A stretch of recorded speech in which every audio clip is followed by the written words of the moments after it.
IBN 7 हौसला है। अंतर्राष्ट्रीय सीमा पर भारी गोलाबारी के बीच सीमा पार अब पाकिस्तान एक नई साजिश रच रहा है।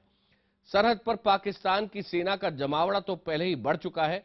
अब खबर यह आ रही है कि ISI की मदद से लश्कर तैयबा ने सीमा पर आतंक की 15 लैब, जी हां 15 प्रयोगशालाएं बना ली हैं। ये ऐसी लैब्स हैं जहां पर ट्रेंड आतंकवादियों को भारत में घुसपैठ के लिए हर नुस्खा दिया जा रहा है और उसकी तैयारी भी की जा रही है। देखिए हमारे संवाददाता पवन शर्मा की ये एक्सक्लूसिव रिपोर्ट। खुले रहना काम करो, अल्लाह के फजल पूरे बम्बई जैसे हम तबाही मची गए। वो 260 बंदे पता नहीं कि आज जख्मी पै ने कोई इस तरह मारे गया ना अक्सर है। वो सही जरा ना अल्लाह के फजल एक माहौल बनया, परेशानी वाली कोई गल नहीं। किसी भी कमरे नग लाओगे अल्लाह के फजल अल्लाह वो तो दावत में आ जाए। क्या याद है आपको ये आवाजें?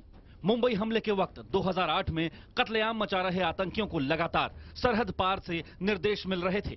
फोन पर उनसे संपर्क साधा गया था। ये निर्देश दिए जा रहे थे किसी वॉर रूम से। आज 7 साल बाद सरहद से सटे ऐसे कम से कम 15 वॉर रूम बन चुके हैं। जम्मू में कठुआ से लेकर अखनूर तक पाकिस्तान से लगी 180 किलोमीटर लंबी सरहद पर दिन रात ये वॉर रूम चल रहे हैं। सीमा पार रची जा रही है एक नई साजिश। खुफिया सूत्रों की अगर माने तो लश्कर और ISI ने अंतर्राष्ट्रीय सीमा के पार कई वार रूम स्थापित किए हैं और वहां पर घुसपैठ के लिए नए मंसूबों को अंजाम दिया जा रहा है। कोहरे और सर्दी के बीच इस घुसपैठ को रोकने के लिए सुरक्षा बल तो तैनात हैं, लेकिन चुनौती कड़ी है। भारतीय खुफिया एजेंसी IB ने गृह मंत्रालय को सौंपी रिपोर्ट में खतरे की घंटी बजाई है। बताया है कि अंतर्राष्ट्रीय सीमा पर पाकिस्तान के शक्करगढ़ और जफरवाल सेक्टर में 15 वॉर रूम बनाए हैं। ये वॉर रूम सीमा से सटे पाकिस्तान के पूर्व फौजियों के घरों में बनाए गए हैं। हर वॉर रूम में संचार के हाईटेक उपकरण हैं।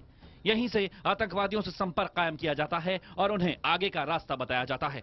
सूत्रों के मुताबिक लश्कर तैयबा के नए नवेले कमांडर अबू सलेम इस्लाम को भारत में दहशतगर्दी फैलाने का हुक्म मिला है और इस काम में पाकिस्तान की 10 नॉर्थ लाइट इन्फेंट्री का लेफ्टिनेंट कर्नल रैंक का एक अधिकारी उसे मदद कर रहा है। रूम्स, ऑप्स रूम भी जिन्हें शॉर्ट में कहते हैं हम लोग अपनी फौज में, ये एस्टेब्लिश किए जाते हैं 2 सूरतों में। एक तो जब हम किसी वॉर की तैयारी कर रहे हों, और वॉर की तैयारी अगर एक्चुअल वॉर की ना भी हो तो कभी कभी एक बैटल एक्सरसाइजेज होती हैं। सूत्रों के मुताबिक पाकिस्तान ने ये वॉर रूम शक्करगढ़ सेक्टर के मल्लिकपुर, सब्जकोट, चीमा, चख्त दौलत, टांडा में बनाए हैं, जबकि जफरवाल सेक्टर में वॉर रूम PD भागो, खानवली, कुबाचक, जलालपुर जट्टा और किला सूरमपुर में बनाए हैं। खास बात यह है कि पाक सेना की 2 बलोच रेजिमेंट और 2 नॉर्दर्न लाइट इन्फेंट्री की यूनिट हाल ही में पाक रेंजर्स की मदद के लिए यहां पहुंची हैं। जबकि पाकिस्तान में ये जो बॉर्डर का इलाका है, ये आमतौर पर वो एक्स सर्विसमैन को अलॉट करते हैं। वो एक्स सर्विसमैन जो काश्त भी करते हैं और रखवाली भी करते हैं। सूत्रों के मुताबिक इन वॉर रूम को मजबूत करने के लिए POK से लेकर अंतर्राष्ट्रीय सीमा तक कई नए कम्युनिकेशन सेंटर भी बनाए गए हैं। IB की रिपोर्ट कह रही है कि POK की नीलम घाटी में 2 लॉन्चिंग पैड हैं। बिस्वाल और अहिथाना कैंपों में 2 बड़े सेंटर बंद थे जो अब शुरू कर दिए गए हैं। इसके अलावा हजीरा, चकसवारी, रावलकोट और सियालकोट में भी आतंक के कुछ नए सेंटर बनाए गए हैं।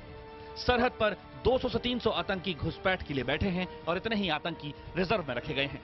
पाकिस्तानी खुफिया एजेंसी ने लश्कर के लिए सीमा पार कई कम्युनिकेशन सेंटर स्थापित किए हैं। खुफिया सूत्रों की अगर माने तो तंगदार से लेकर कठुआ तक ऐसे कई सेंटर बनाए गए हैं जो आतंकियों को दिशा निर्देश दे रहे हैं। गौरतलब है कि मुंबई हमले के समय भी ऐसा ही कम्युनिकेशन सेंटर काम कर रहा था जो समय समय पर आतंकियों को निर्देश दे रहा था।